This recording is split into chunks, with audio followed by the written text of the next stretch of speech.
welcome to ParanormalNL Podcast. That's PNL Podcast for short. I'm your host and founder, Jen Noseworthy. This is a pre-recorded show broadcasting on UPRN, United Public Radio Network, 107.7 FM New Orleans, and USA, 105.3 Gulf Coast, USA. Listen in to ParanormalNL Podcast on UPRN on Tuesdays at 5 p.m. EST, and follow UPRN on uprntalkradio.com and all their socials. ParanormalNL Podcast believes in promoting paranormal networking and paranormal tourism all over the world. ParanormalNL Podcast is sponsored by the BOG team, a boots-on-ground paranormal investigation team in Newfoundland, Labrador, Canada. Contact me, your host, Jen, at paranormal.nl. podcast@gmail.com and follow PNL Podcast on Linktree at ParanormalNL Podcast. In this UPRN 107.7 FM pre-recorded PNL segment, we will be talking with the sponsors of the BOG team. That's right, they're a boots-on-the-ground team doing local historical paranormal investigations in East Coast Avalon, Newfoundland, and Labrador. And I'll bring on the stage shortly and introduce Mr. Taylor Hann. Dan Earl might join us later. Robert Dumont, Jessica Williams-Newhook, Jonathan Noseworthy, and myself, JV Noseworthy. The BOG team will also be doing an evidence reveal with the Torbay History House and Museum curator and manager, Noah Morritt. Now let's bring them all on the stage. We got Taylor. Hey, everybody. We got Robert Dumont. We got Jessica. We got Jonathan. And we got Noah. Welcome, everybody. Thank you for having us. Thank you for having me. Thank you for having everybody. So what I'd like to do first is introduce our sponsors, the PNL Podcast BOG team. If you want to give a little bit of shout out there, let's start with our first person, Taylor, because you were on season 1. You were one of our first alumni network members from the podcast. Taylor, do you want to introduce yourself? Hello, everybody. My name is Taylor Hann. I am a medium in the group. I've been doing paranormal since I was a little kid. And I also have a YouTube channel that I post paranormal videos there. Thanks so much, Taylor. And you can follow Taylor. He was on season 1 in ParanormalNL Podcast. That's for you UPRN folks who don't know much about PNL Podcast. We've already got 2 seasons on the go. Let's start with the next member, Robert Dumont. He was on season 1 also. Yep. Pleasure to be here, guys. My name is Robert Dumont. I'm a actor, film producer. I'm in the entertainment industry in many facets. You can look me up online, just Google my name. I'm also a paranormal investigator. I actually got my start in the entertainment industry doing paranormal investigations for a TV series. And I'm happy to be back at it, even though I had an experience that made me not want to do it anymore. I'm happily back at it. Yes, you definitely got to check out Rob's episode and his Devil's Toy Box and find out why he mentioned that. Jessica, do you want to go next? Sure. My name is Jessica Williams-Newhook. I've been surrounded by spirit pretty much all my life, similar to Taylor there. And recently finished my religious studies thesis on the religion of tarot. I'm a tarot reader, tea leaf reader, and medium. So I do sense spirit, I feel spirit, and notably, generally, ailments that spirit may have, and as well as I'll get snippets of names. Having a full conversation is a little more challenging for me, but they'll often give me different little scents or feelings or tugs or pushing or so that's kind of my role. We're really honored to have 2 mediums on the team and also somebody from the film industry. Jonathan, do you want to introduce yourself? Sure. Hi, everyone. My name is Jonathan Noseworthy, and I'm team support for the BOG team in Ghost Spate. Everybody loves a good ghost bait. Noah, do you want to introduce the Torbay History House and Museum and tell us your part of the Torbay History House and Museum and about you and your work? Sure. My name's Noah Morritt. I'm the curator at Torbay History House and Museum. I'm a folklorist and cultural historian by profession, and my doctoral dissertation was on the history of UFO sightings in Atlantic Canada in the 1960s. So I have paranormal connections prior to coming to work here at the museum, but I'm responsible for a historical collection of about 3,000 artifacts, and we are located in the former Roman Catholic Presbytery here in Torbay. And the historic house in which our museum is located was constructed circa 1918. So it's a century-old building, newly restored in 2017. And the good folks here from the BOG team, we've had some experiences in the house going back right from the beginning of setting up the museum there in late 2021 right through to today, and staff have consistently had experiences in the building. And later we came to learn too that former employees of the Roman Catholic Presbytery there serving when the church owned it also too had experiences. So there's a long history of activity in the building. And as the residence for priests, a lot of people came and went, including live-in housekeepers, staff who helped out maintaining the property and the grounds of the building, as well as the priests themselves who came and went from the community as they served the parish. So there's this really long history of people coming and going. And because it was, of course, the residence of the priests, it wasn't a place that a lot of residents ever went inside. So there's always kind of been this air of mystery that has surrounded the property and the building itself. And since it's become a museum in 2021, the public now have access, and people are legitimately curious about the building and the restoration that the town did as part of the process of turning it into a museum.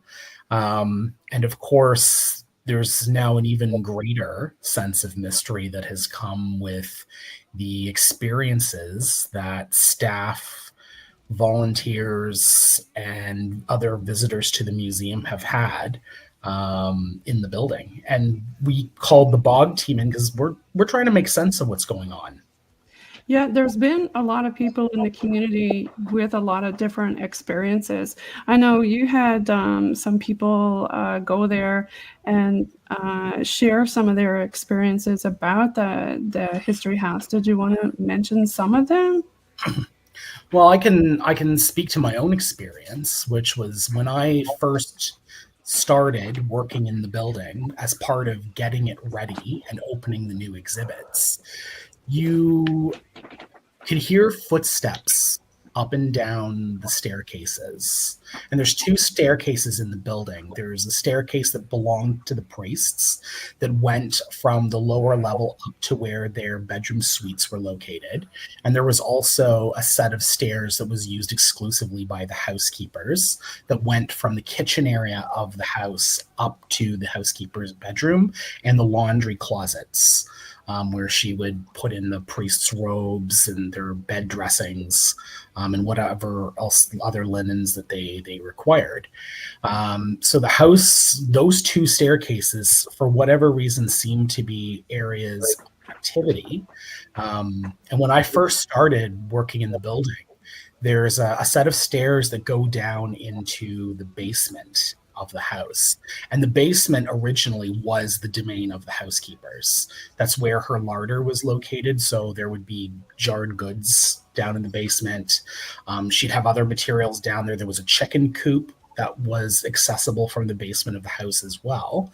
And the stairs going down into that basement, there also seemed to be a lot of activity. And very early on, the door, if left open into the basement, would just slam shut.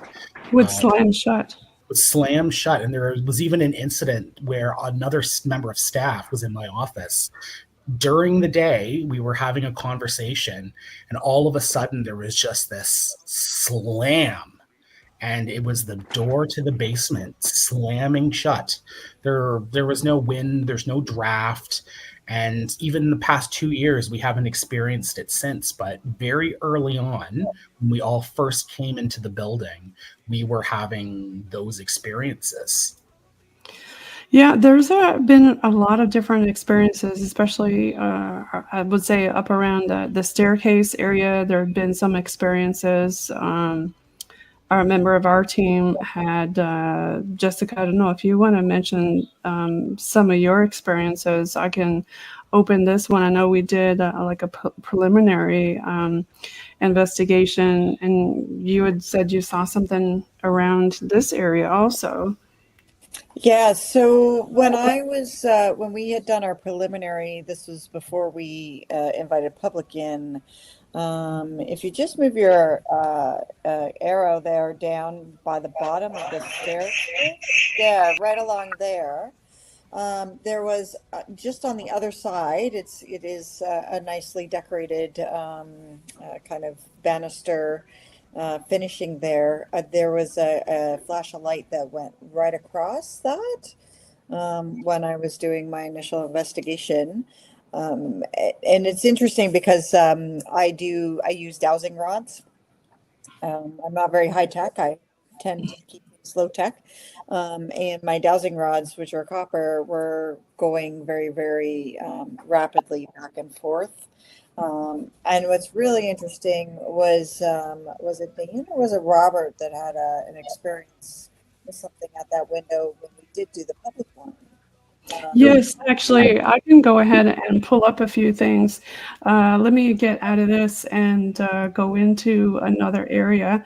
And Rob, if you want to talk a little bit, I'm going to pull up one of the things that we found that I thought was kind of interesting when Dan saw something outside.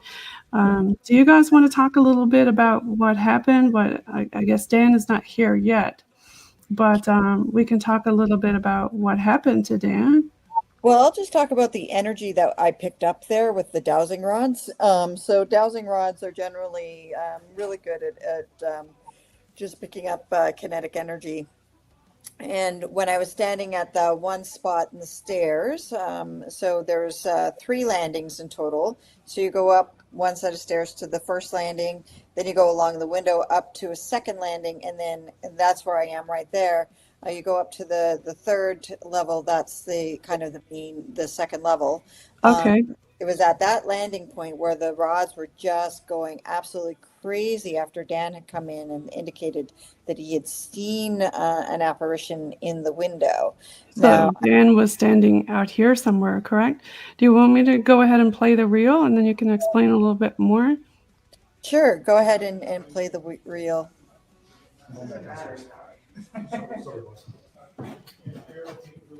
So you can see there the rods. They're just. Do you want to stay down here for the next round? Much. They're just moving on their own. Yep, I can see.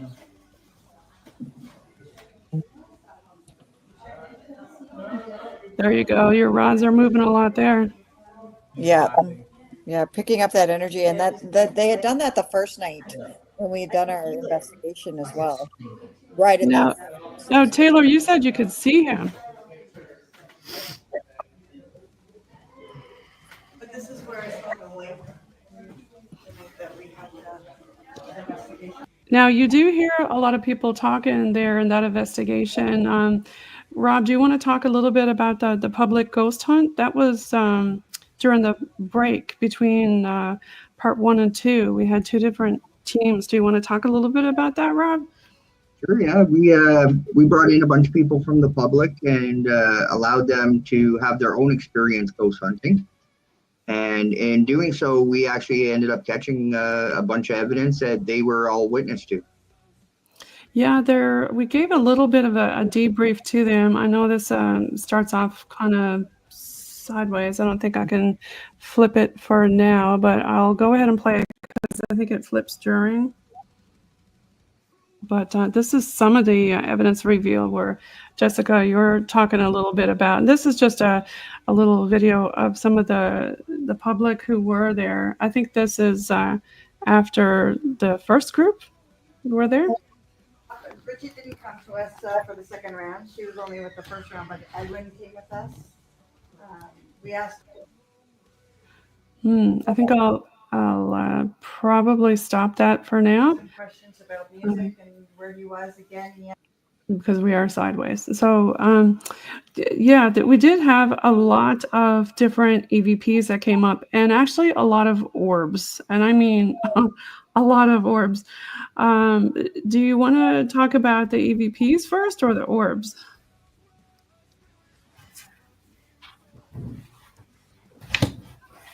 I can pull up a couple different EVPs here. So, but first, Rob, I'm going to show the window glitch back to where Dan thought he saw somebody. This is the external of the building looking in. Did you want to say anything about this before we play it, Rob? Sure. So, yeah, Dan, told us what he had witnessed and stuff like that. And so I said, okay, well, let's go outside and we'll shoot in at the window and just see if we can capture anything with nobody up there, nobody in that area. And then once we did start recording, you'll see, for whatever reason, we're getting glitches in the camera. Now, I took all kinds of hours of footage that night, and this is the only glitches that we really had. So, unexplainable. And we're shooting in 8K here. Can you show yourself again? Ooh, you see that just flicker? Yeah. The whole camera just tripped out.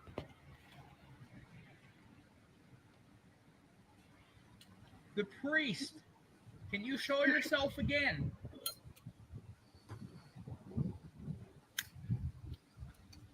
So that was definitely a bit of a strange flicker. Now, we did get several different whether that came through on Spirit Box or EVP.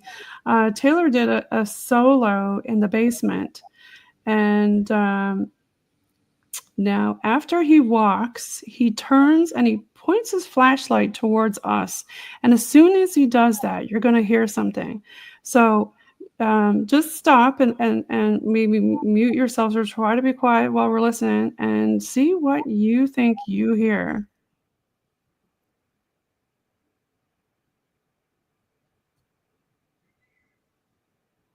Right there, right before that.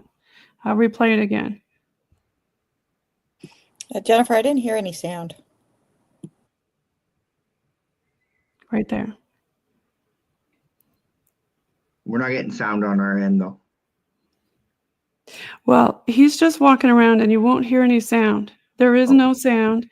You only hear one very quiet, he's there. So when Taylor starts to walk towards you, I'll boost it all the way up. But there is no sound. Taylor's not saying anything. He's just on a solo, walking around in the basement. He's quiet. He doesn't say anything. And I'll tell you when. Right. It was right before then. So it says he's there. So I'll try another one. I know that the trail cams are great for orbs and also EVPs. We found a lot of different things. This one here is another one. Now we have a toss-up of what this one is saying.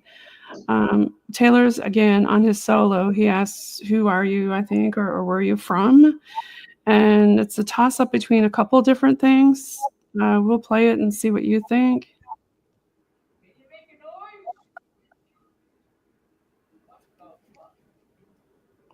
I'll play it back again.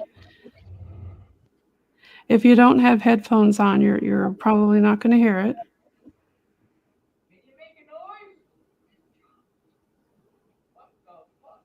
So, Rob, what is it you think he's saying after because he does respond, he says, what the F? So he heard it audibly. Yeah. I'm just going back to my notes. Just one sec.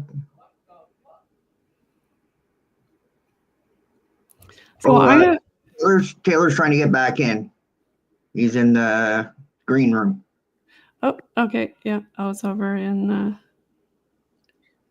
There we go. Sorry I was about over in that. Dropbox. My phone died, so I had to join on my computer. It's okay. So Rob has a theory of what this one is saying, and so do I. What's your theory, Rob?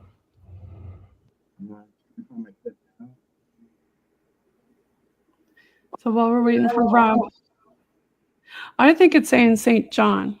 There is a picture, Noah, downstairs over by the stained glass windows. And there is a sister. She's called Sister St. John. And first we thought it said St. John's, like the city of St. John's, which didn't make any sense because you're in Torbay.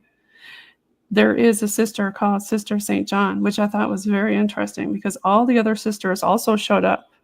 And we found their graves across over in right across the street from you, Noah. Maybe you can mention a little bit about the Presentation Sisters because they do kind of tie into the history house.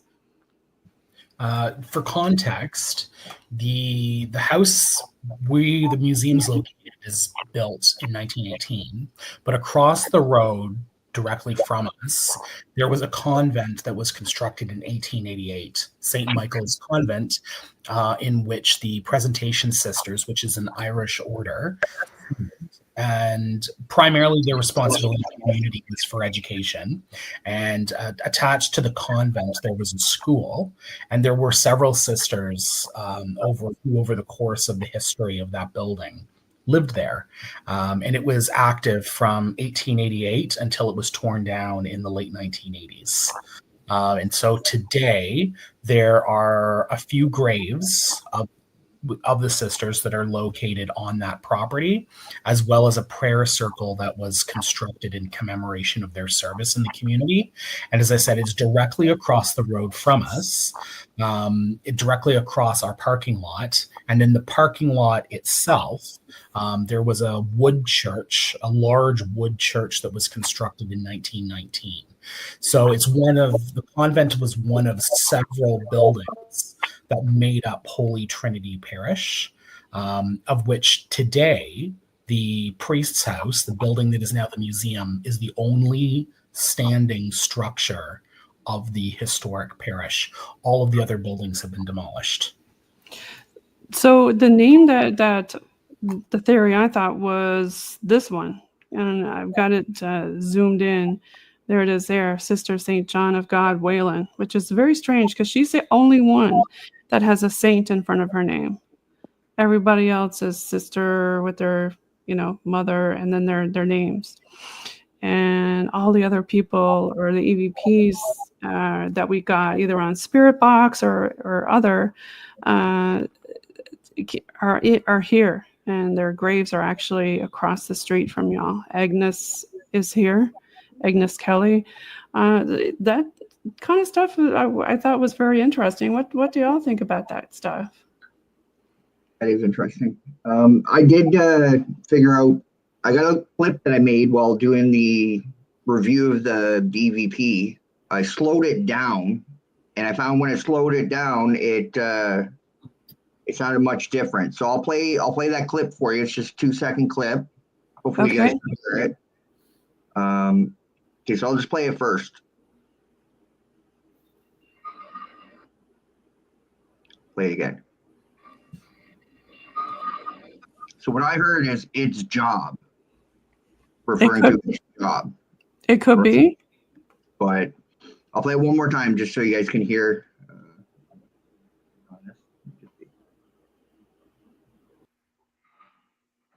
Can you guys hear that all right or no?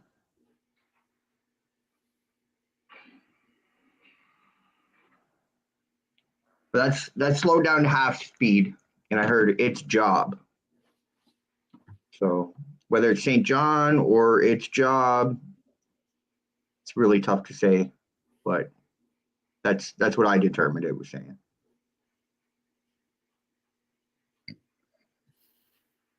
Did we lose our host?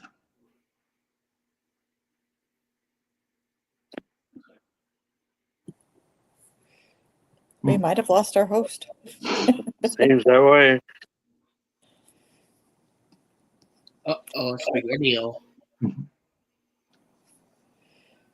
Well, I find whenever you're working with paranormal stuff, things always go wrong. Whether it's your batteries are draining, whether it's, technical problems. So this is par for the course. Definitely. For sure. Well, the day after you folks did the public ghost hunt in the building, in one of the staircases, we lost one of our fire alarm sensors. Wow. Oh, really? It was the servant staircase. Yeah. Gee whiz. Yeah, that servant staircase is pretty active as well. I know that, Noah, you had a school group come by and actually... Yeah, I probably maybe a week or two before we did the public ghost hunt in the building, we had a field trip at the museum, and we had a group of kindergarten students who were there with us, and we were getting them ready to take them back to school. And I was standing in the center of the first floor foyer, and we were trying to get their jackets on. And two little ones got past me, walking toward the kitchen and the servant staircase. And when I turned my head to like get them to come back to put their jackets on, they were standing, staring at the staircase, waving, and then audibly said hello. And so as they were coming back past me to get their jackets on, I just said to who are you talking to? And they just said, we were saying hello to the lady. I love that story, Noah. And that was the lady that was the other area that I was doing the investigation on our preliminary one, and had a lot of activity in relation to a Rebecca, was what I was picking up there, who had worked and been up and down those staircases many, many times. Felt very comfortable being on those back staircases. So, Right, there were a lot of names that showed up, right, guys? Yeah. Yeah, they did. And one of the, I guess, historically interesting things about some of this evidence, particularly as it relates to the servant staircase, is that the building is known as the priest's house in Torbay. So its historical association has always been with the parish priests who lived there. But in reality, right from the time it was constructed in 1918, right through to the latter part of the 20th century, there were live-in housekeepers. And they are part of the history of that building.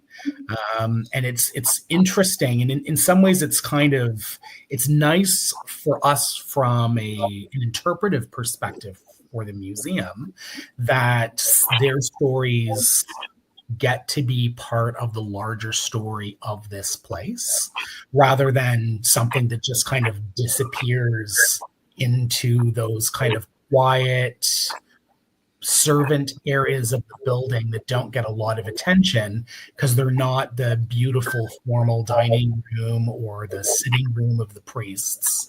But through those stories of the housekeepers who lived there, there's a whole other dimension of the history of this building, which itself relates to the social history of the community that gets to be told, which I think is very interesting and very important. Oh, very important, definitely. It seemed like a lot of people who were there heard or experienced somebody talking or breathing. I know this is Taylor during his solo. He said he heard a breathing. So, Rob, when you were setting up one of the cameras,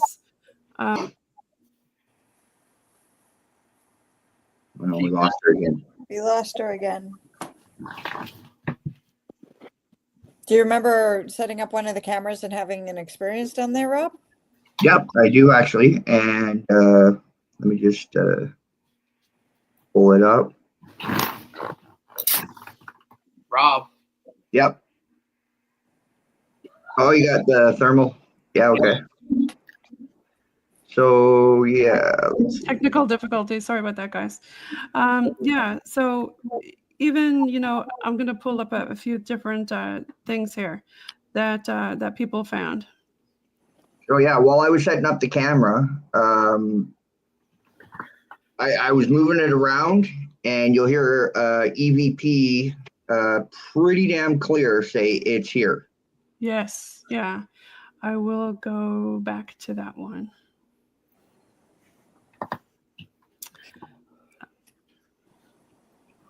While I'm looking for that one, I do have some other ones that I can share. I can play them in order, so that way we won't have as many technical difficulties.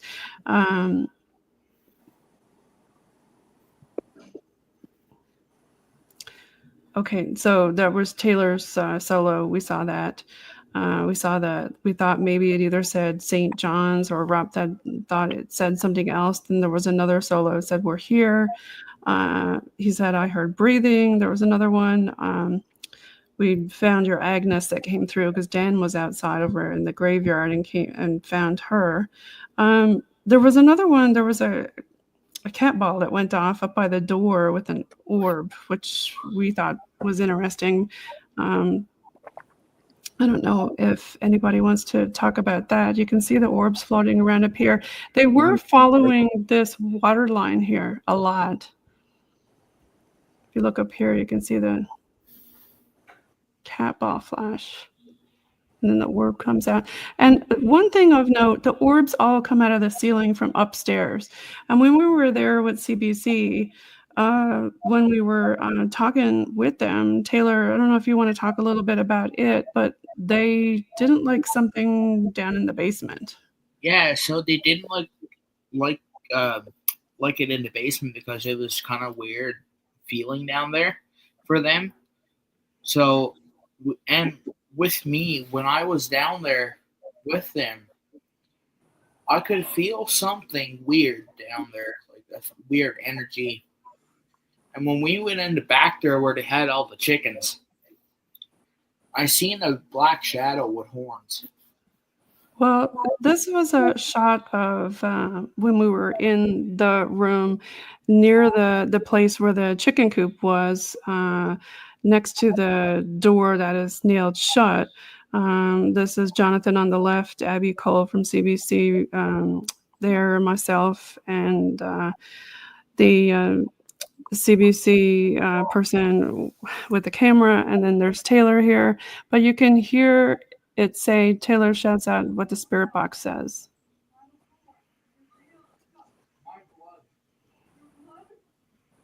Do you remember that, Taylor? It says, my blood. Yeah. Thought that was strange. And then it also says another strange thing. It says horse, which is strange. But then there's another EVP. We can't make out what it says, but Taylor turns and looks right towards it. If you boost it and wear your headphones, you can definitely hear it, and he can sense it, right? But it's really difficult to hear. So there were a lot of voices caught on the trail cam, which I thought was interesting. We mentioned about Dan's window. If Dan was here, he could mention his necklace. But I have another part here about the crawl space. I think this one here is just a couple different audios, but I can play that if you want. And you can mention some things about this if you'd like. You're hauling a big camera. I am hauling a big camera. I'm wondering if you want to sit on one of those foam things or something. Would that be more comfortable for you? I'm all good You here. good? Yeah. Okay. So this is Rob talking to the reporter. That'd be cool. Like something shot down right here. It was probably an orb. Probably an orb, yeah. Oh, an orb. So you saw an orb. Basically just like a manifestation of energy. What the hell is that? Water dropping from the ceiling. Rosemary. Rosemary. So apparently it was Rosemary. Is that Rosemary? That sounds like an old name. I will mention when they said Rosemary, my mic cut in and out for like 3 seconds. Huh. Oh. Yeah, there's just water dropping right here as well. So what did you guys think about that name Rosemary? It was very old name. Does that mean anything to you, Noah? Rosemary? Not as far as I know.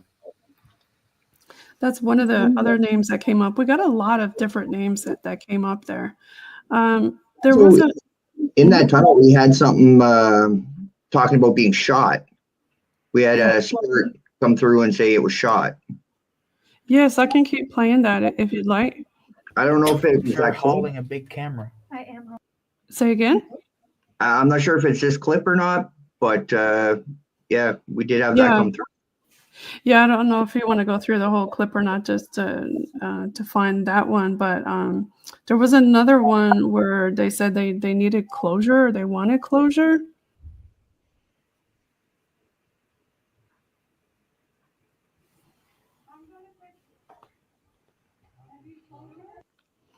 And Jonathan, I think you had said that on the spirit box. You picked that one up. Yes, I did. Yeah. And you picked up some other things on the spirit box you were carrying around. Did you want to talk about that? Yeah, I can't remember what it was, but I did pick it up. Yeah, he got a definite hello that came out of it. And there was one that I thought was really interesting about the woods. It said on the back of our shirts, you can see a picture of the logo that you see up here in the top right on the BOG team up here. And there was an orb that shot right into my back and said, "I like the woods." Now, we got a lot of other. Lost her again.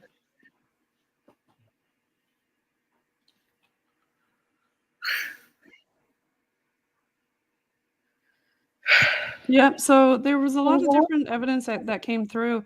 So what do you think, Rob and Taylor and Jessica, about what's going on with that? I think there's definitely activity in the place. I think it warrants more investigation. I'd love to go back. I did a whole solo session in the tunnel, like under the house in the basement. Unfortunately, we had a malfunction with the mic we were using, and we lost all that entire recording. And it was the only recorder we had down there with me at the time. But my personal experience, I was hearing stuff.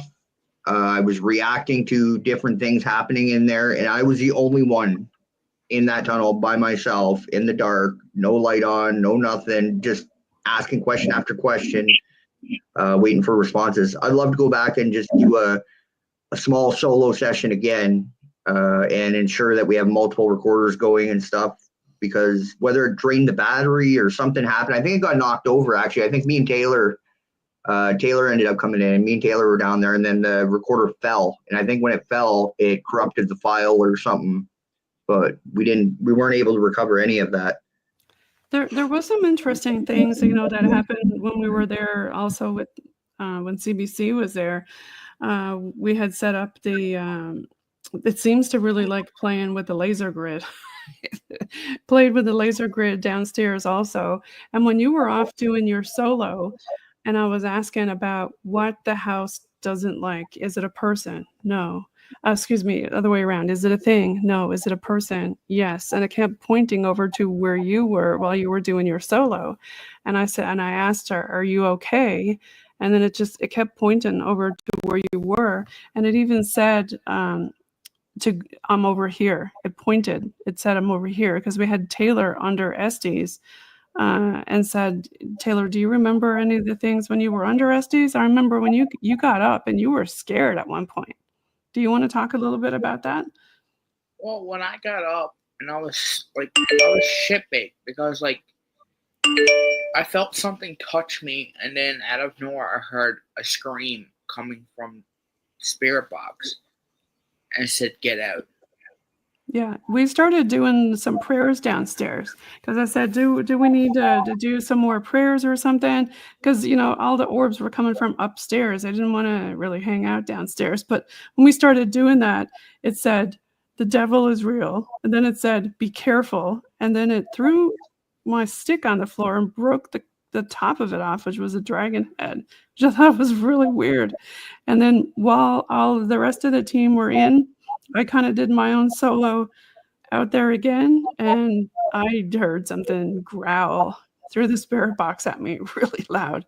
It was weird. And of course I didn't have the spirit box on record. And you know, like Rob said, don't you love it when things really happen and then you lose evidence and you can't get it. It is hard to, you know, with equipment, unfortunately, to record and capture all this stuff, right? Because you got all these different battery drains that were happening also with different equipment. And she's gone again. Yeah, it is true. It's quite common for battery drain and stuff like that to happen while you're investigating a place that actually has, you know, spirits and stuff active.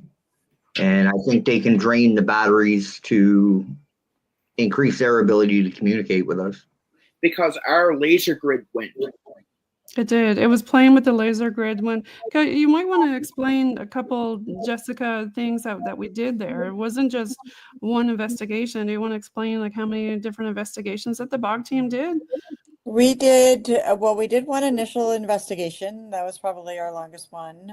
Then we also did a public one where we invited the public to come in and investigate. Then we did one with the CBC. Then there's been some discussions, and of course Noah and volunteers and other members of the community have had other experiences there. So there's been a number of different events that have occurred there. Now, part of the thing is that house is surrounded. There are graveyards on either side. I know that when we did our initial investigation, that we ended up getting some visitors from the graveyard as well, that weren't necessarily attached to the house, but just were free wandering spirits and were drawn in by the light that we were providing. As with dealing with spirit, they are attracted to light. So we did have spirits coming in, kind of investigating us as we were investigating them. So that was pretty interesting having that happen. Then there's always the potential of people taking spirit home with them. Now we did do some protection to the house and to everybody that came forward to make sure that spirit didn't necessarily follow them home, because I do know that one of our team members on the initial one did have that experience. So we just want to make sure that, you know, spirit doesn't necessarily follow people home, because that can be also disconcerting and uncomfortable. Right. Yeah, it can be. I know during the first one, we had met a lot of different spirits on that first one for sure. And they were just as curious, like you said, as we were. But they were playing with a lot of our equipment then. Taylor, do you want to talk a little bit about, I had both you and Jessica under SDs. Do you want to talk a little bit about that experience on the first investigation? Well, that was like my first time in like, I don't know, so many years doing SDs. But that was the first time I'd done it was that night, and it was crazy. How about you, Jessica? Your experience with the SDs there? Did you want to say anything about that? I mean, I rely less on electronics, so I don't necessarily use Spirit Box, and I don't use a lot of the other toys that everybody uses, primarily because batteries die on me very quickly when I do this type of work. So for me, I find it ineffective because I normally don't tend to capture things. So I let you guys capture the stuff, and I just do my thing. But there was a lot of names coming forward. There's still names that we don't necessarily have matched up, but also there were spirits that came forward and just provided descriptions of, you know, so I got a kind of a glimpse of what they looked like without a name attached to it, you know, which came later. I know that there were a lot of different descriptive individuals that I saw from all sorts of different time periods. So it's definitely not an exact science. It would be so much easier if it was. We did get one other interesting EVP, Jessica, that came through. And Noah, this was during one of the public tours during the Halloween festival that we had, the Paranormal Festival. I think, Taylor, this was group 1. I'll go ahead and play it. What's your name? If there's any spirits here, you come touch this K2 meter. Come touch the ones here on the counter. See it? That wasn't me either. See it light up the green? Can you do that again? See, this device that I'm pointing at. Light that up the yellow. You can hear it say "fuck you."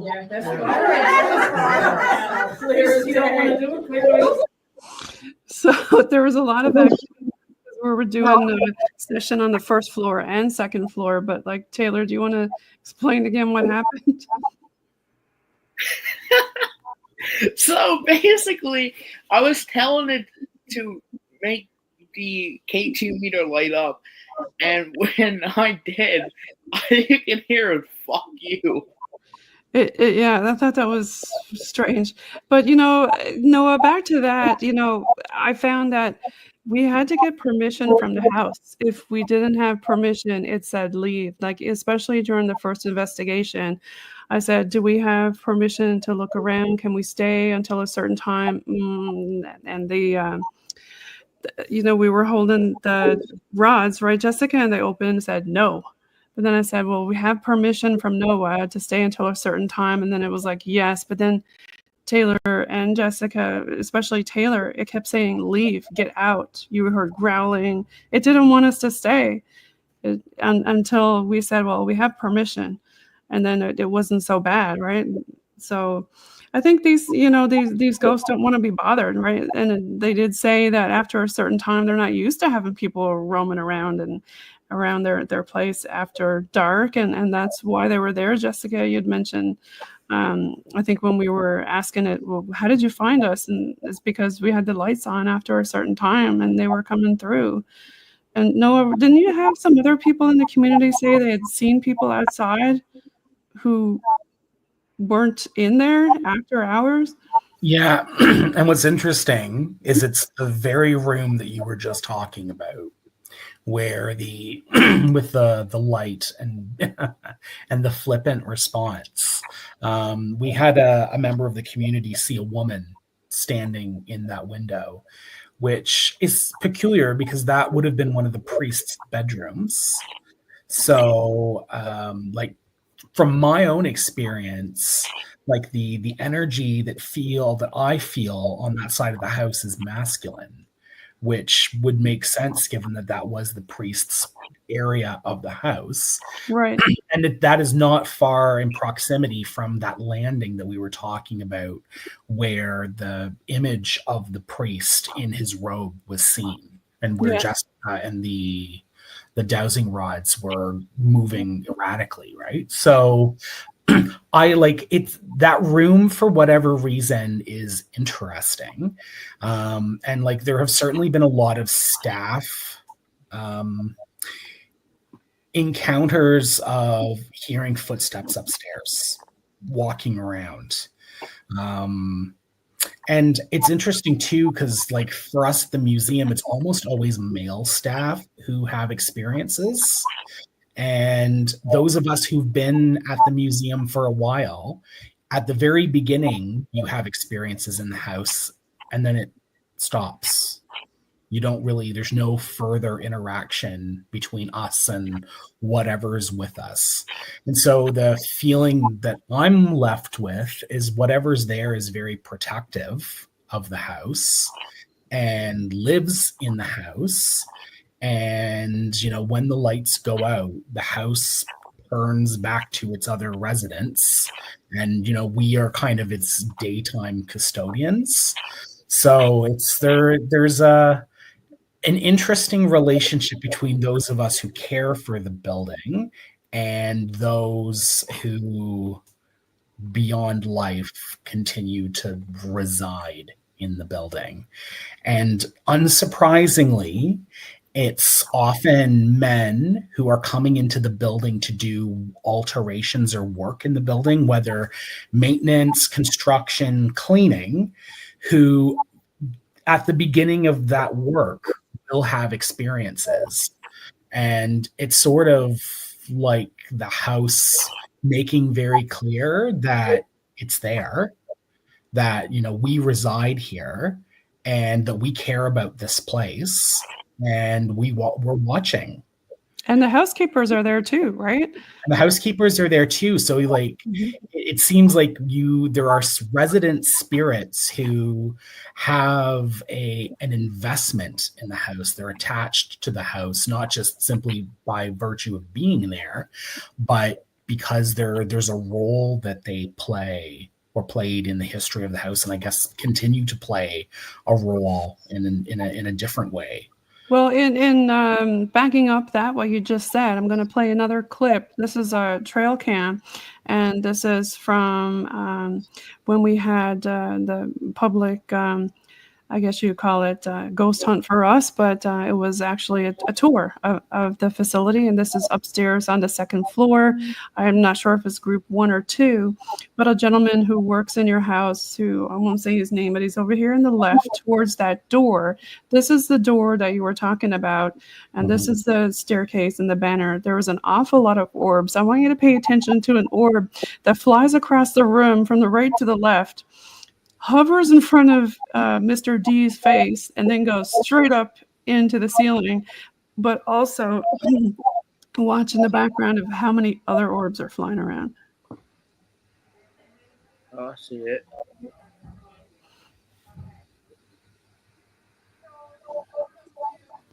I can play it back.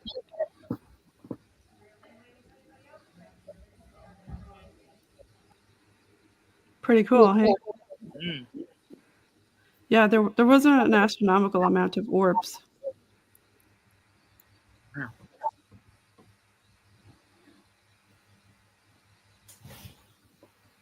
What's interesting is the direction change, where it's going this way and then it, and it curves. Yeah, I've got a lot of other different ones that I can show you. Toggling back and forth is interesting doing this with StreamYard, but I've got one that's interesting because it goes around Dan too, because Dan had some episodes that he found kind of scary. But here's Dan over on the banister, and he's got orbs checking him out too. He kind of turns around, and there were some orbs checking him out. But yeah, when we had the group up there were like, here's this one with 10, I swear, 10 plus orbs. I'll open it and just let you look at all of them flying around.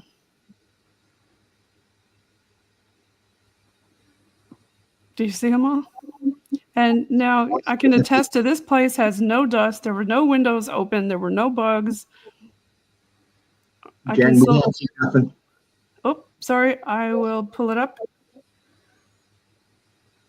Click present. The joys of the internet. Here we go. Okay, let's play it again. Do you see all them over everybody's head over there? Yeah. So there are some spirits, checking out the house, keeping it safe, and it's definitely a great place to go visit, look at the history of Newfoundland and Labrador.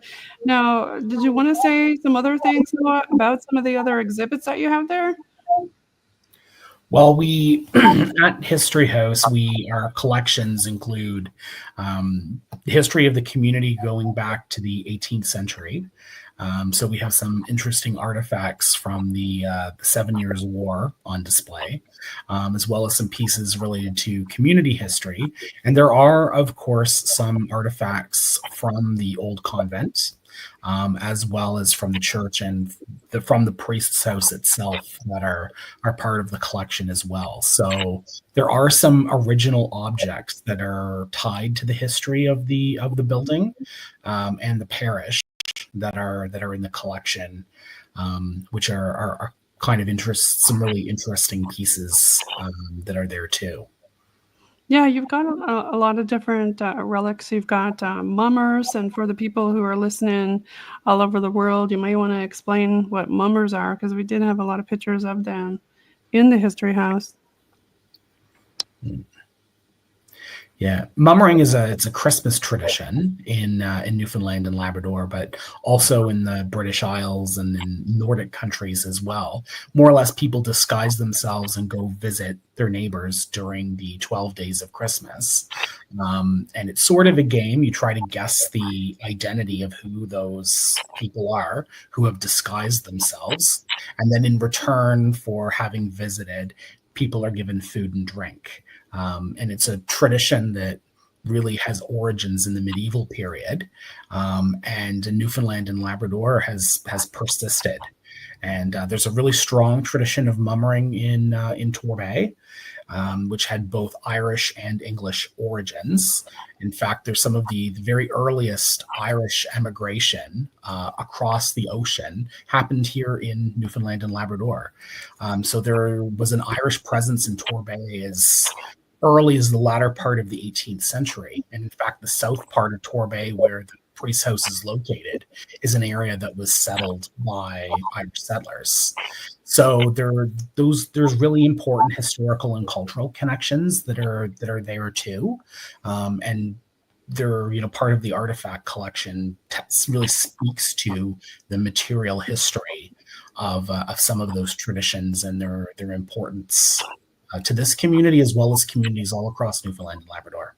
And check out their link down on the bottom there, so you can visit them at the History House. It's www.historyhouse.ca. And I wanted to thank you so much for being on the show today, Noah, Taylor, Jessica, Rob, and John. And shout out to Dan Earl. He's also part of the team.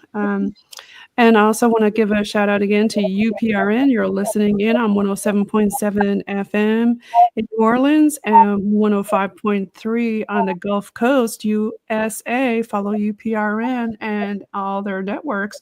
Rob, give a shout out to where people can follow you. IMDb, easiest way is just Google me. Type in Robert Dumond in Google and it'll pull up all my stuff. Jessica, you want to give a shout out to you and Larken Point and where people can follow you? You can follow me on Facebook at Larken Point, or you can, if you're interested in learning more about me, you can email me at larkenpoint@gmail.com. Noah, do you want to give a shout out again to where people can follow your work and Torbay History House? Yeah, we're available through our website, www.historyhouse.ca. And we also have a Facebook group as well that's available through the town of Torbay's main site. You'll find all sorts of information about events we have at the museum as well as our visiting hours. We're a 12-month museum, meaning we're open all year long. And we have visiting hours right through Monday through Saturday. So if you're visiting Newfoundland and Labrador and Torbay, come visit. Okay. Taylor, do you want to give a shout out with your work and where people can follow you in 30 seconds or less? Yeah, you can follow me on Facebook at Taylorhannvlogs or Taylor Hann, and you can follow me on YouTube at Taylorhannvlogs/Ghost Hunter. Jonathan, do you want to give a shout out to your Canine Dog Daycare and where people can follow you with the BOG team? Yeah, you can follow the Canine Dog Daycare on Facebook. Canine Dog Daycare, that's it. And you can also follow the BOG team, and you can find them on the link tree with the ParanormalNL podcast. And you can also follow them on Facebook and a lot of some other socials that you'll find them. Now, Rob, I want to give you the opportunity for a shout out of your merch. You can also find Robert Dumond's Paranormal NL podcast and the BOG team merch also on TeePublic. He created all those and also the music, which I am going to finish off with.